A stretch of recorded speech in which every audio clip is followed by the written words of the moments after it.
Bom, a gente está falando sobre o diagrama de Wiggers, na verdade. E a gente já falou sobre o eletrocardiograma, o traçado aqui do eletrocardiograma. A gente falou sobre o fonocardiograma, quer dizer, o som. A gente falou sobre a eletricidade passando no coração. A gente falou sobre o som do coração.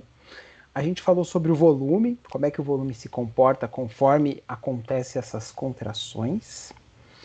E até aí, tranquilo, gente? Tudo bem?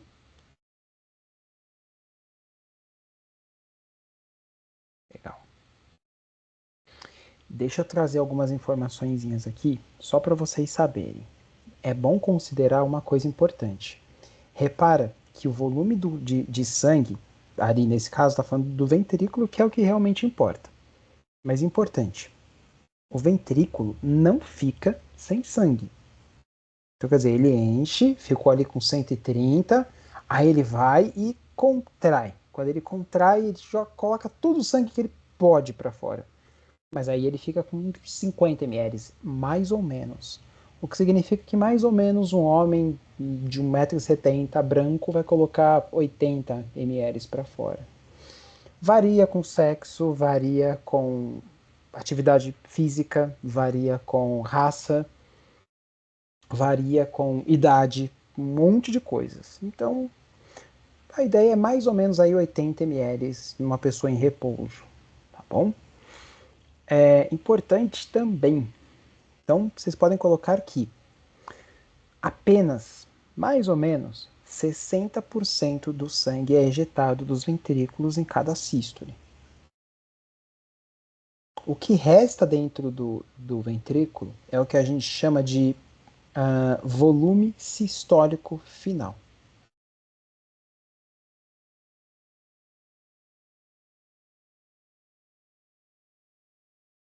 A fração de ejeção é a quantidade de sangue que sai do coração, do ventrículo. Normalmente aí 60%, 50%, mais ou menos, tá bom? A gente abrevia a fração de ejeção como FE. Então, se vocês algum dia ouvirem falar de fração de ejeção e tal, saiba que é isso, é a quantidade de sangue que sai do coração. Não tem como ter uma fração de ejeção de 100%, tá? Então, nossa, minha fração de ejeção tá de 60%, isso é muito ruim. Não, é normal, tá tudo bem.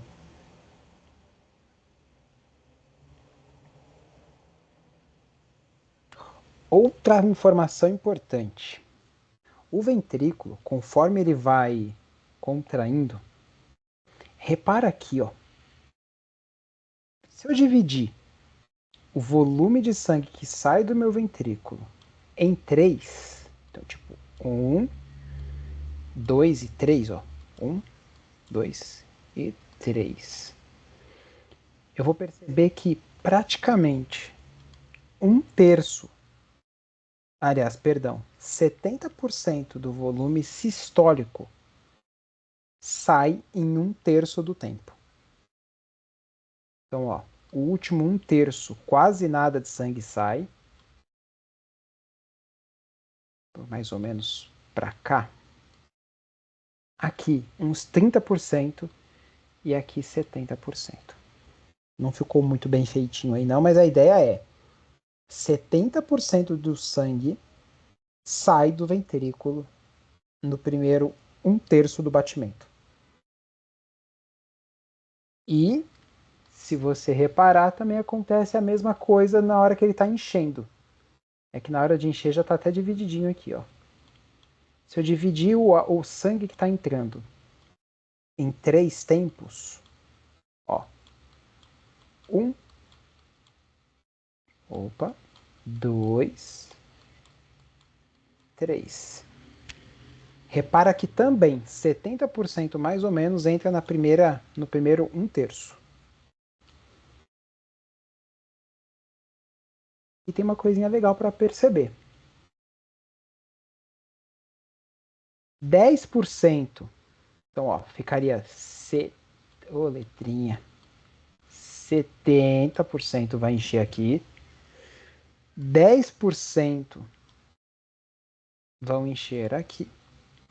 E, portanto, 20% enche na contração atrial, fechou?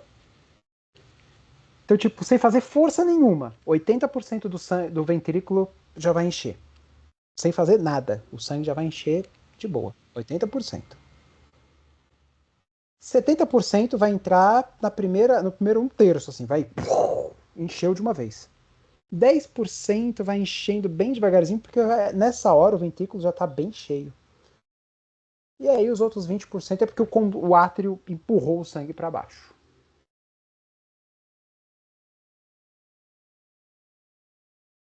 Por exemplo, pessoas que têm uma insuficiência da válvula podem ter esse 70% mais arrastado para cá. Então, é um coração que vai enchendo assim, ó. Deixa eu fazer de roxinho aqui embaixo. Ele vai enchendo tipo assim.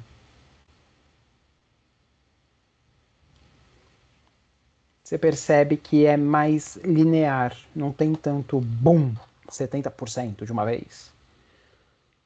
Ou casos também de coração chagásico, hipertrófico, essas coisas de, por exemplo, de hipertensão.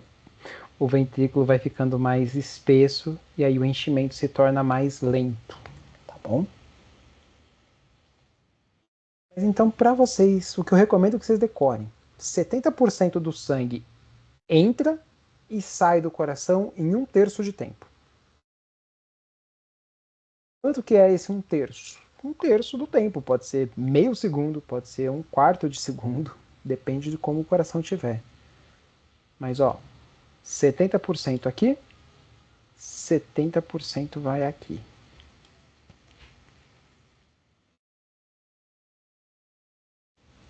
Tá bom? Informaçãozinha importante para vocês guardarem. Agora, vamos para pressão. Ou aulinha boa para eu dar hoje também, hein? Vamos lá. Nesse diagrama de Wiggers, a última parte, na verdade essa daqui é a primeira, né, que é a parte de cima, ela está mostrando as pressões das válvulas, as pressões das artérias, principalmente da aorta ali, tá bom? Então, vamos lá. Vamos pensar o seguinte, vamos começar, cadê? Pronto. Vamos começar na pressão do coração contraindo. Vamos começar do começo. O coração contraiu, tá? Conforme o coração, ó, vamos apagar isso aqui tudo. Fechou. Ó, imagina aqui comigo. Vou deixar só aqui para vocês conseguirem. Ah, eu queria... Pera aí. Desculpa, pessoal. Deixa eu apagar aqui. Pronto. Vamos começar daqui que fica mais fácil. O coração está em repouso. Repouso total, ó. Sem onda nenhuma elétrica acontecendo. O que está acontecendo nesse momento? É o sangue que está entrando no ventrículo. Então, quer dizer, se o coração não relaxar, o sangue não entra no ventrículo. Por exemplo, na hora de fazer compressão cardíaca, se você fizer uma compressão muito rápida, não dá tempo do sangue entrar no ventrículo. Então você precisa contrair e subir, contrair e subir, fazer aquela compressão e subir. Deixar o tórax encher de novo. Porque senão você só vai sai e nada entra. Tá bom? Então, o que está acontecendo enquanto isso na pressão do ventrículo? Posso dizer que nada. Nada. O que significa que o sangue está escorrendo para dentro do ventrículo. Não tem nada acontecendo. Nada. O sangue. Imagina, uma caixinha, um saquinho, um copo ali, pronto, um copo. E o sangue está escorrendo para dentro desse copo e o copo está enchendo. Só isso. Não tem pressão ali, não tem nada apertando o ventrículo. Tá bom? Aí, o que vai acontecer primeiro é uma contração do átrio. Olha aqui a onda P. O átrio contraiu, o sangue vai ser empurrado para o ventrículo, mais ou menos 20%, que é o que a gente tinha conversado agora.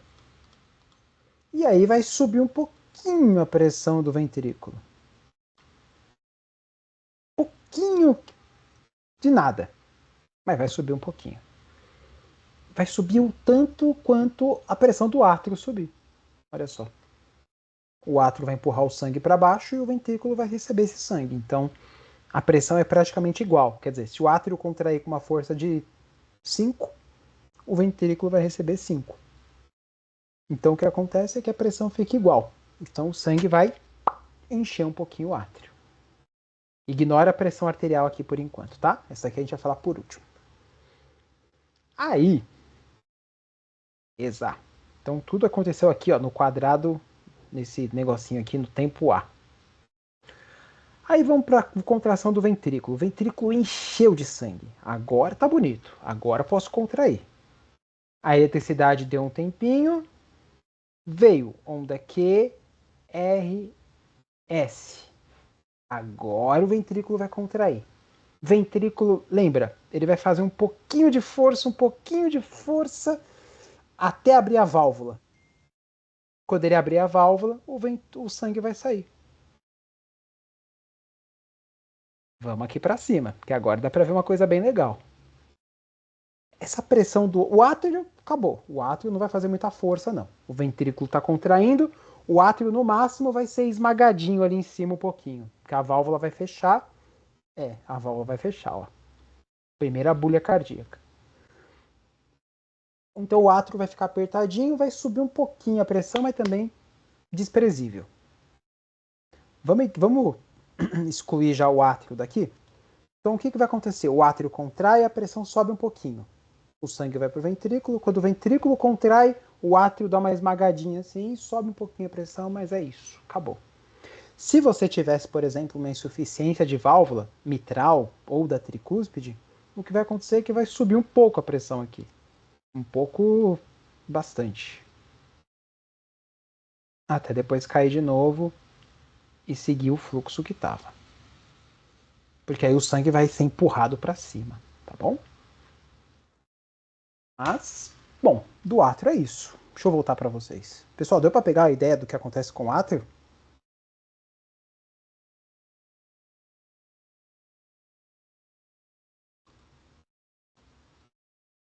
Tudo bem aí com o átrio, gente? Dá um joinha aí para mim. Tá bom. Fechou, tá bom. Então o que vai acontecer é que o átrio quase não vai mudar a pressão. Agora vamos lá para o ventrículo, que é o que a gente vai trabalhar um pouquinho mais agora. O ventrículo vai fazer força, pum, abriu a válvula.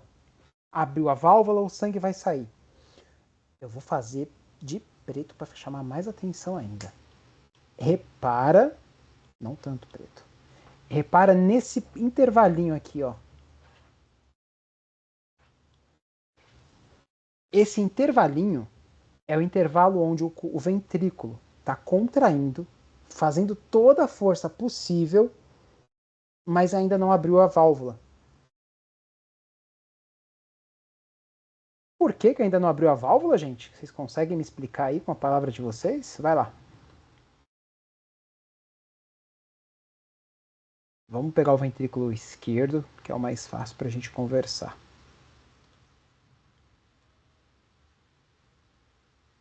Porque ele ainda não atingiu pressão suficiente para abrir a válvula. Ele ainda está numa pressão igual a de fora da válvula.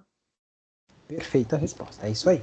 Está com a pressão igual a do lado de fora da válvula. Então quer dizer, a válvula está empurrando para cá com 80. Ser humano médio saudável, 80.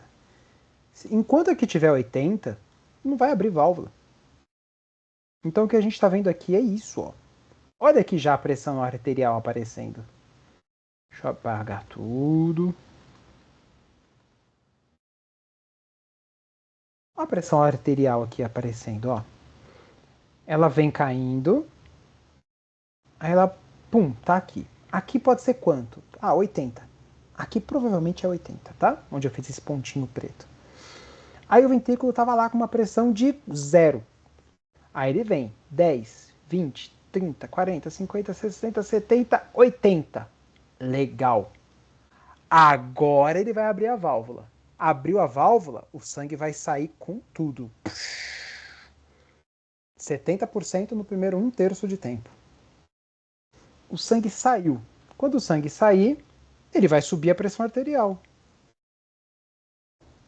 Ó, aquela diferença que eu falei para vocês. A pressão arterial dentro do ventrículo é de 130, mas a pressão de fora é 120. Faz sentido, afinal de contas a pressão está muito grande ali dentro. Assim que ela sai, ela já diminui um pouquinho. Mas 130. 120 é o que ficou aqui fora. Aí os dois, pô, agora o sangue saiu. Beleza, a pressão bateu em 12. Aqui, pressão arterial que deu 120. O sangue saiu. O ventrículo parou, colocou todo o sangue para fora, relaxou. Quando ele relaxar, o que vai acontecer é que a pressão arterial foi lá para 120 dentro da aorta, tá? Aqui vocês podem imaginar que é a pressão da aorta. Tava 120, foi caindo, 80. Por que não cai mais? Porque logo já vem outro batimento. Olha que legal, aqui do ladinho. Eu vou só abrir agora a imagem toda, tá? Ó, pensa só na linha vermelha. Subiu a pressão porque o sangue saiu. Beleza. 120 aqui em cima. Aí começou a cair. Daqui a pouco eu falo sobre essa parte aqui, ó. Cair. 120, 110, 100, 90, 80. Contraiu de novo. E vai voltar a cair de novo. Quer dizer, então, que se o coração não contrair, o que vai acontecer é isso daqui, ó. 120 e a pessoa parou de bater o coração. Sem pulso, não tem pressão. Se tem pulso, tem pressão. Pode ser baixíssima, mas tem pressão. Se tem pressão, tem pulso.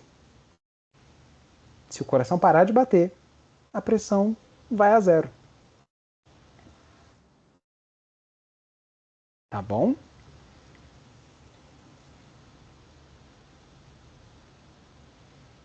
Legal.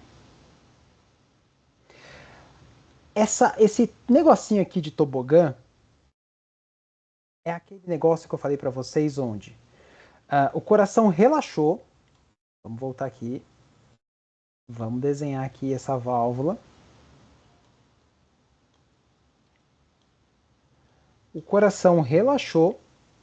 O sangue começou a voltar por aqui. Mas é aquele momento onde o coração ainda está contraído, mas o sangue ainda não consegue entrar.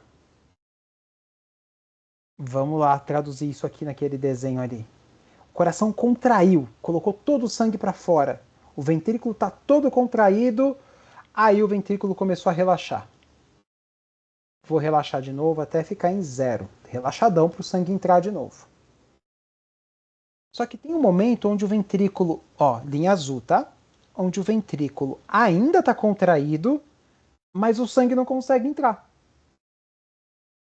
Aí tem um momentinho onde o coração contrai um pouco abaixo e aí o sangue entra com tudo dentro do ventrículo.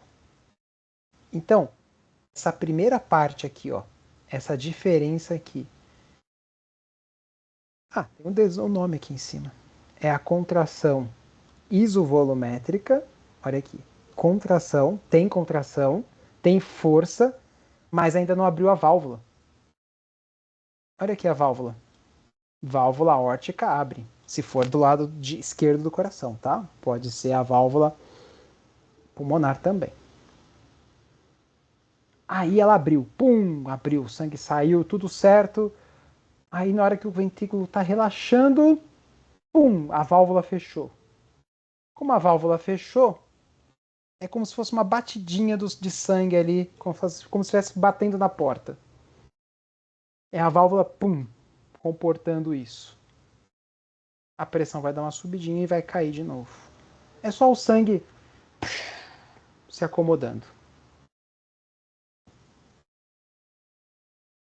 E aí, gente? Deu para entender?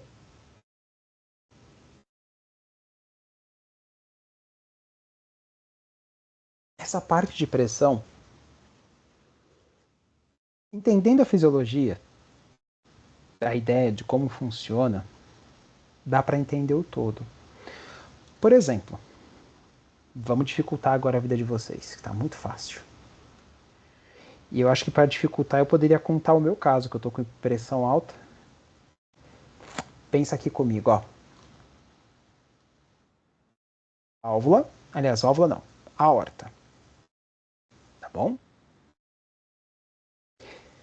Imagina que aqui eu tenho um músculo. Que músculo que é? Vamos pegar uma foto de um músculo. Pode ser um quadríceps, fechou? Peraí, que eu vou fazer um negócio mais lúdico possível.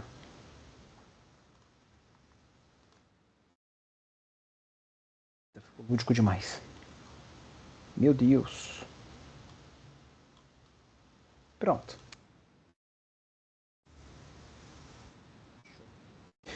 Quadríceps a gente usa para correr, por exemplo. Tá bom?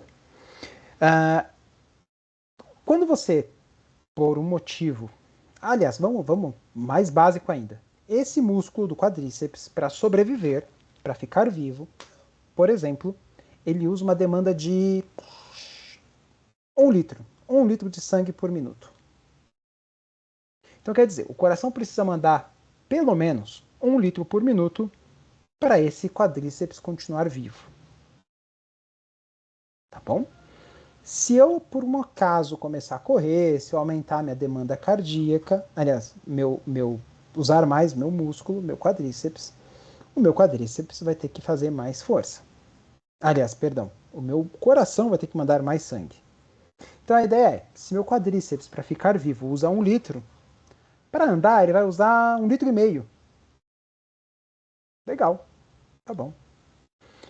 Então o coração vai ter que mandar para ele 1,5 litro. O que sai do meu coração, vocês lembram qual é o nome da quantidade de sangue que sai daqui?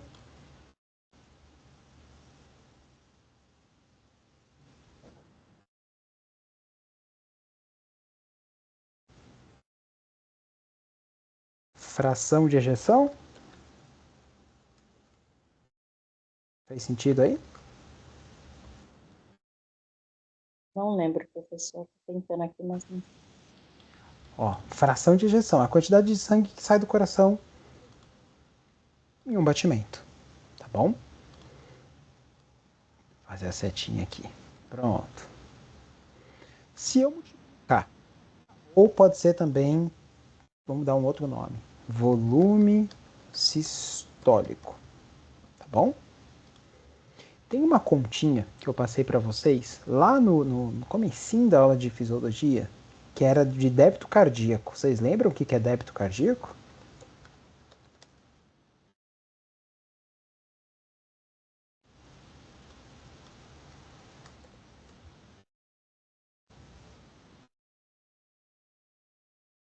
Pode chutar. É o volume de sangue que entra e sai do coração? É. Perfeito. Para ficar mais fácil, a gente padronizou que a gente não ia medir por dia, a gente não ia medir por hora, a gente ia medir por 1 minuto, tá bom? Então, o débito cardíaco é igual a volume sistólico vezes frequência cardíaca por 1 minuto. Então, quero dizer, se meu coração coloca para fora 80 ml e ele bate 100 vezes, 80 vezes 100 vai dar 8 mil. Isso é meu débito cardíaco, tá bom? Quanto maior a minha demanda energética, maior o meu débito cardíaco. Mais sangue vai ter que sair para fora. Tudo bem? Então tá. Além disso, tá bom, vamos trabalhar com isso. Se eu começar a correr, por exemplo, vai ter que sair mais sangue. Se vai ter que sair mais sangue, meu coração vai ter que bater mais forte e mais rápido. Então vai ter que ter mais sangue passando por aqui.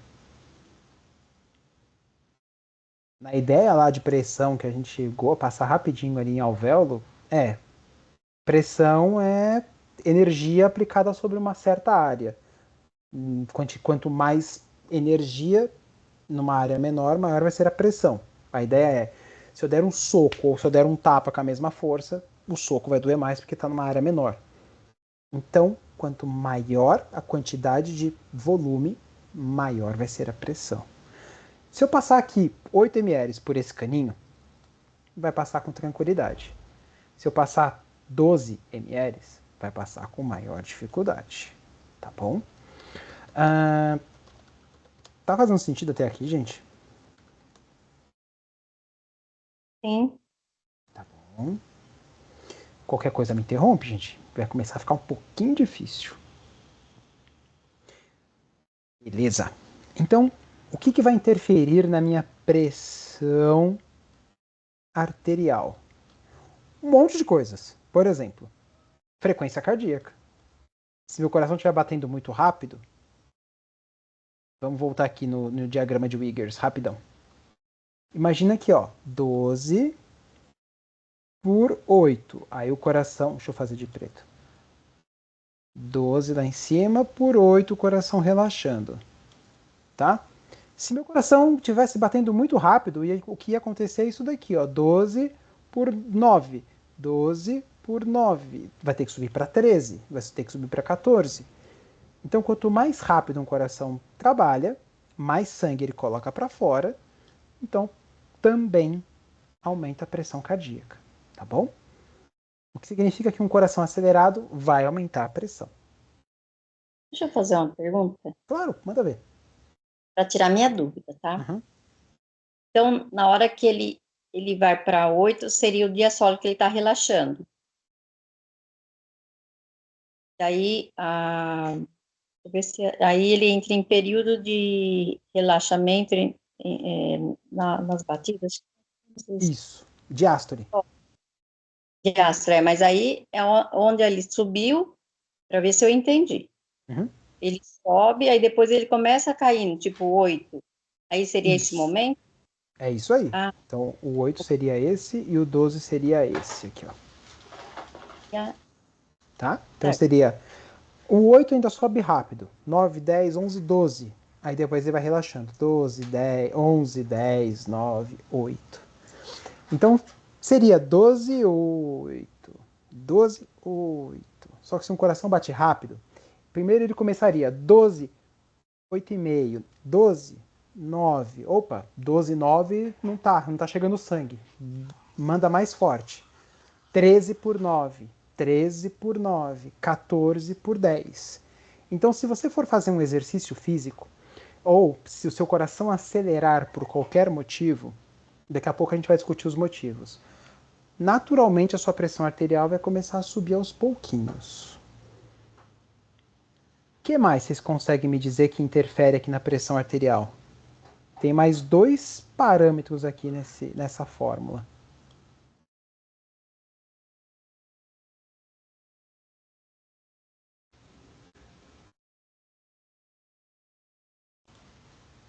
Deixa eu fazer bonitinho.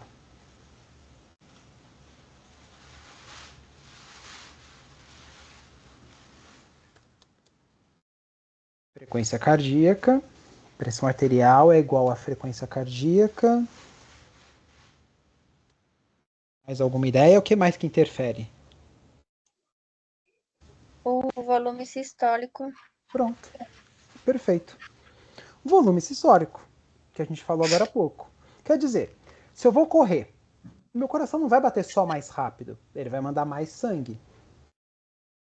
Então, se antes eu mandava 80 ml e está virando 120 de pressão, poxa, se eu só mandar 90, 100 ml, a pressão também vai subir. Eu tenho mais sangue no mesmo espaço. Entende? Se eu tenho um funil e esse funil passa de boa 100 ml por minuto e agora eu estou colocando 200 ml por minuto, vai passar mais sangue e vai empurrar mais essa parede da aorta, por exemplo. Então a pressão arterial vai mudar com a frequência cardíaca e com o volume sistólico. Ou seja, Não. pode? Vai lá. Pode ser besteira, mas é que surgiu essa dúvida. Professor, Vamos supor, a pessoa, então, que tem a pressão baixa, o sangue não tá subindo, correto? Se a pessoa estiver passando mal, significa que o sangue não está suprindo a necessidade dela. Se a pessoa está com pressão baixa, mas não está se sentindo mal, significa que está tudo bem. Que por mais que a pressão dela esteja baixa, todo mundo está recebendo o sangue que precisa. Então, é mais fácil, por exemplo, uma mulher pequenininha ter uma pressão mais baixa, porque sem fazer força o sangue já chegou onde precisa. Ok, Agora, obrigada. provavelmente um homem alto vai precisar de mais força para que a pressão, para que o sangue chegue em tudo. Mas vamos faltar mais uma coisa, porque teoricamente todo mundo deveria ter a pressão 12/8. Não interessa se eu tenho 2 metros de altura ou 1,60 m, 1,50 m. Falta mais um componente aqui dessa fórmula. Vocês lembram qual é?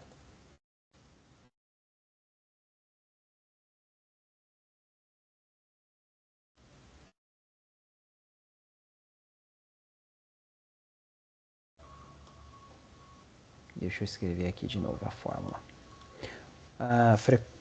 Pressão arterial. Uma dica, a gente já falou. Pressão arterial é igual a frequência cardíaca vezes volume sistólico, ou fração de ejeção, vezes... Pensa no funil de novo. Se eu estou passando 100 ml por um funil com a boca desse tamanho, está passando com tranquilidade? Se eu passar 200 ml nesse mesmo buraquinho, vai fazer muito mais pressão. Ou, se eu passar 100 ml, mas eu apertar um pouco esse funil, a pressão também vai subir. Seria resistência vascular periférica? Não entendi, desculpa. Resistência vascular periférica. Resistência vascular periférica.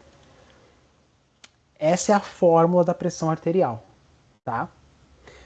Vamos colocar, por exemplo, no meu exemplo, tá? Eu tô com a pressão arterial agora alta. Agora, em especial, não. Mas minha pressão arterial ficou bem alta esses dias. Meu coração não estava batendo rápido.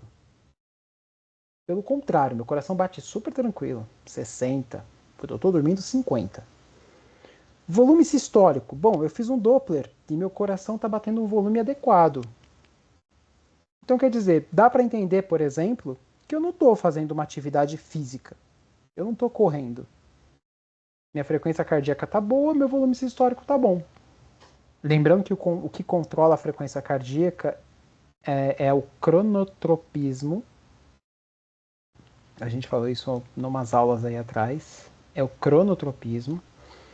O volume sistólico é o inotropismo. Tá bom? Vamos escrever aqui que essas informações são bem legais.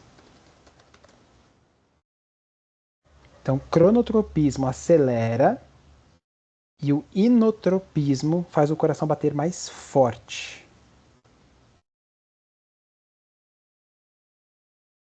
Inotropismo. Pode ter as duas coisas? Não entendi, Duda. Poderia ter as duas coisas, tipo, ele bater mais forte e acelerar? Pode, né? Sempre vai acontecer isso. Sempre. O ideal é que aconteça isso. Só não vai acontecer os dois se a pessoa tiver alguma doença. Por exemplo, se o coração já estiver muito grande, com uma doença de Chagas, se o coração não tiver... Na verdade, eu acho que normalmente é isso, porque aí ele não vai conseguir bater mais forte, ele só vai bater mais rápido. Agora... desculpa essa pergunta, é que eu preciso tirar essas dúvidas. Boa. Não, pode falar. Se você... Bom, frequência cardíaca não está alterada. Volume sistólico, no meu caso, por exemplo, não está alterado. E eu vou dizer, a maior parte das pessoas que têm pressão alta não tem alteração de frequência cardíaca nem de volume sistólico. Algumas podem até ter alteração de volume sistólico, mas aí é só o coração relaxar. Então, a maior parte das pessoas tem problema com a resistência vascular periférica. Vamos lá, pensa aí com carinho. Como que eu posso aumentar a minha resistência vascular periférica? Por exemplo, o que aconteceu comigo de uma semana para outra que agora eu estou com pressão alta?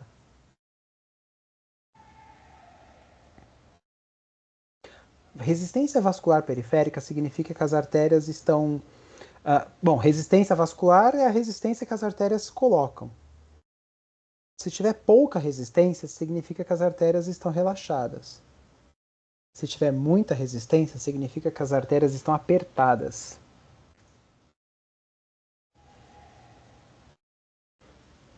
Me falem aí algumas formas da gente apertar uma artéria.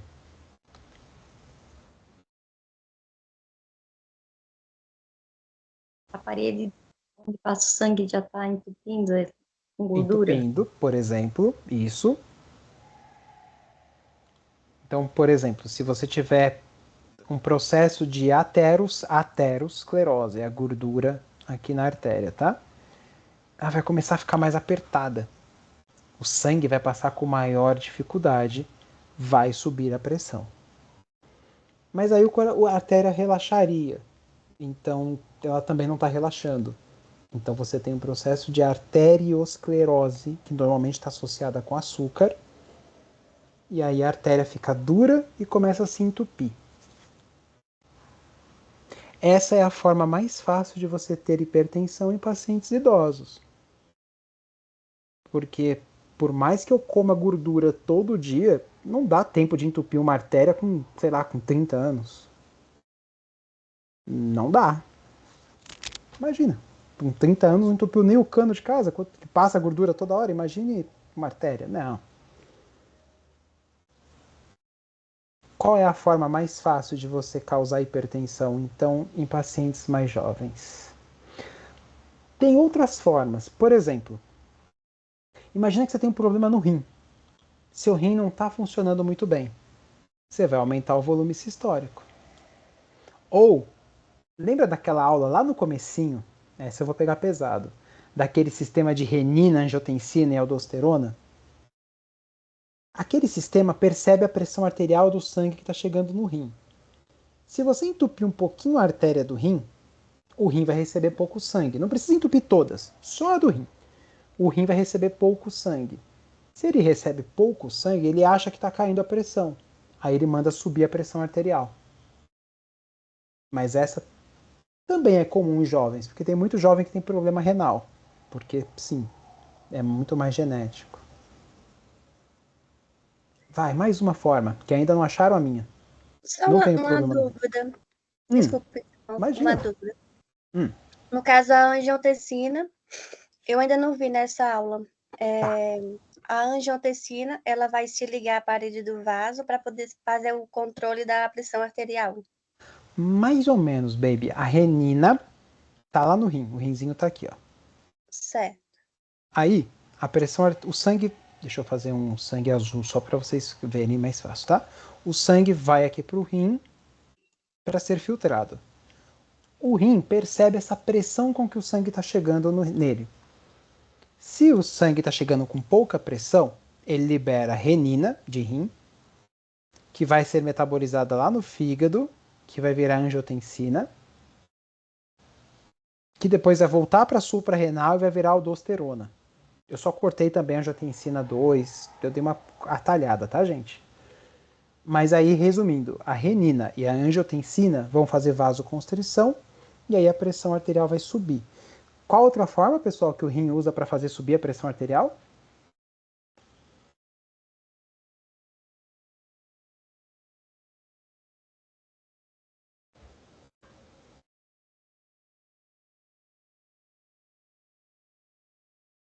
Não lembro. Ó, tem 3 formas que o rim faz para subir a pressão arterial. Tem 3 coisinhas lá.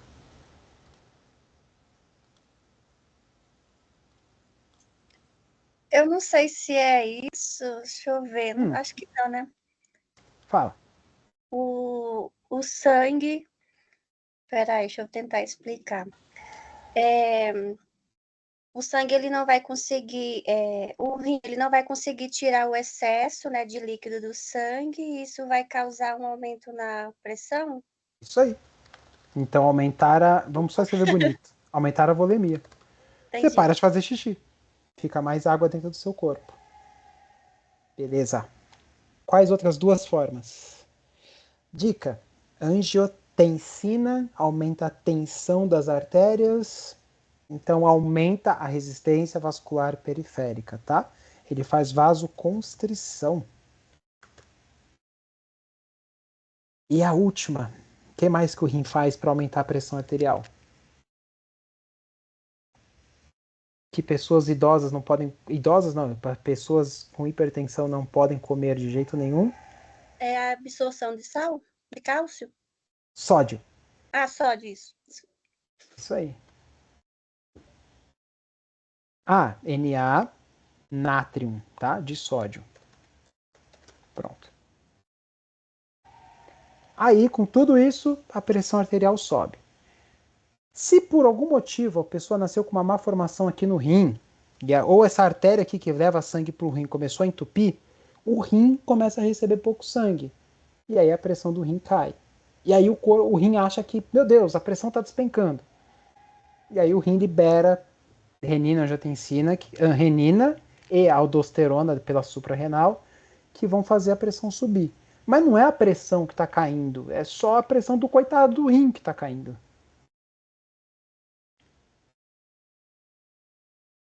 Não são as mais comuns. O rim é muito comum de dar problema. A mais comum é realmente em pacientes idosos. Eu não estou idoso. Tão idoso. Meu rim está funcionando. A gente fez um ultrassom de abdômen completo.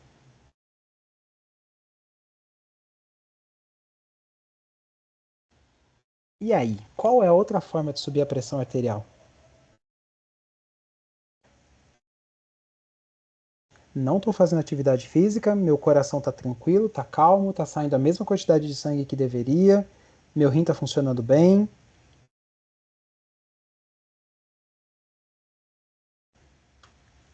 Essa é uma das mais comuns, pessoal.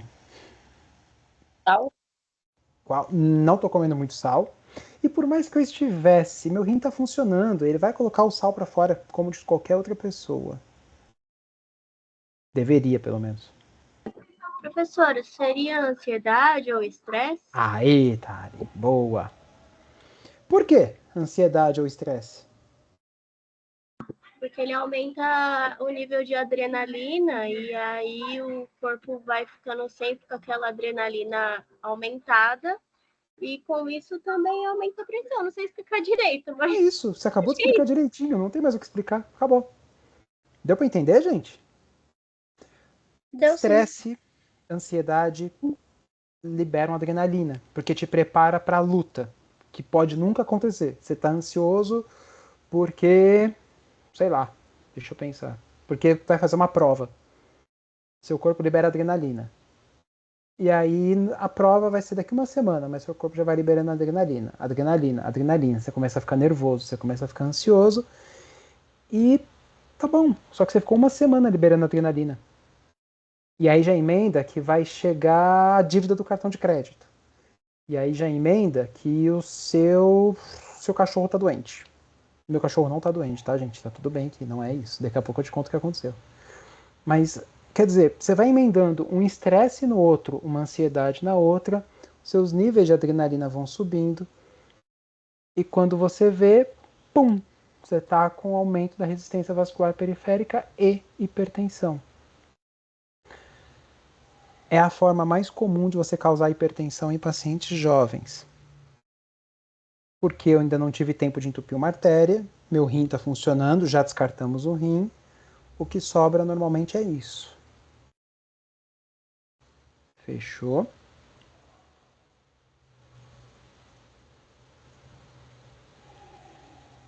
Fez sentido?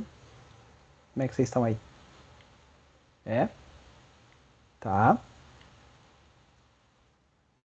Particularmente a minha ansiedade aumentou porque eu fui apresentar uma aula em espanhol, eu fui fazer uma viagem para fazer um monte de apresentação e tô de mudança. E aí somou um monte de coisa, quando eu fui ver, pum, pressão alta. O que acontece é que você tá colocando para fora a mesma quantidade de sangue, o mesmo volume de sangue, a mesma frequência, só que o sangue não está saindo, porque a aorta está toda apertada.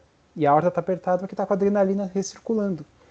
O corpo fica se preparando o tempo inteiro para uma fuga que não tem que acontecer, não vai acontecer. Muito bom, gente. Olha, essa é a fisiopatologia da hipertensão arterial. E se você parar para pensar, faz sentido. Você precisa de mais sangue, você precisa de mais pressão para você correr ou para você lutar. Pessoal, deu para entender tudo daqui, ó, do diagrama de Wiggers. Não esquece que tudo acontece ao mesmo tempo, tá? Por exemplo, coração, vamos pegar um quadradinho rosa. Ó. Átrio contraiu. Átrio contraiu, 20% do sangue sai do átrio para o ventrículo, a pressão do átrio sobe um pouquinho. A pressão da aorta muda alguma coisa? Não. Ela está caindo. Ela estava 120, a pressão está caindo, caindo, caindo. Ah, o átrio contraiu. Tanto faz. Para a aorta não vai fazer diferença nenhuma. Beleza.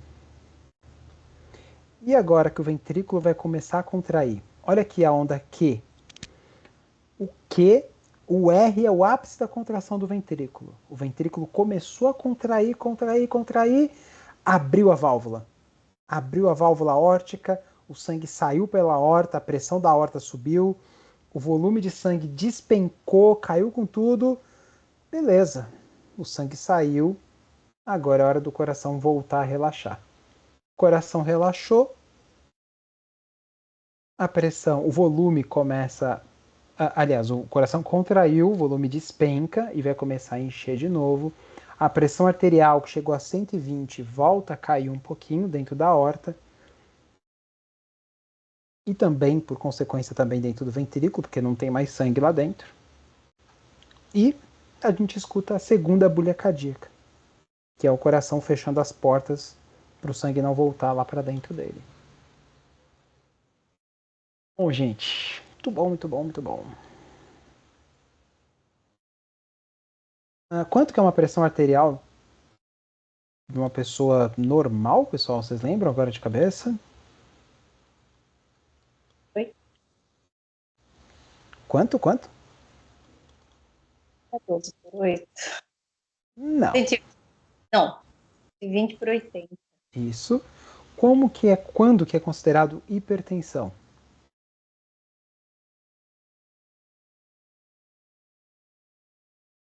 Espera um pouco.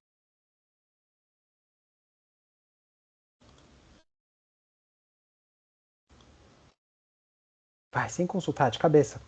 Quanto que é hipertensão?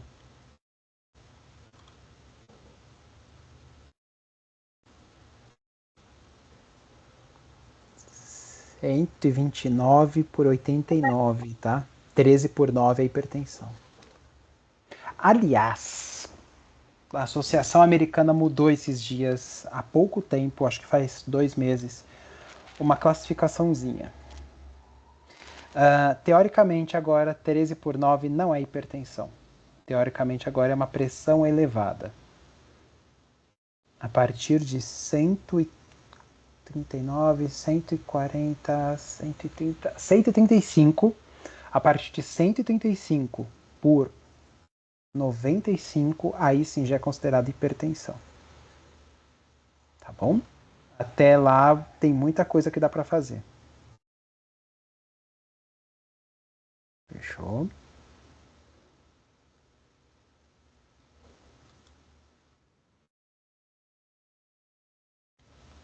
Legal.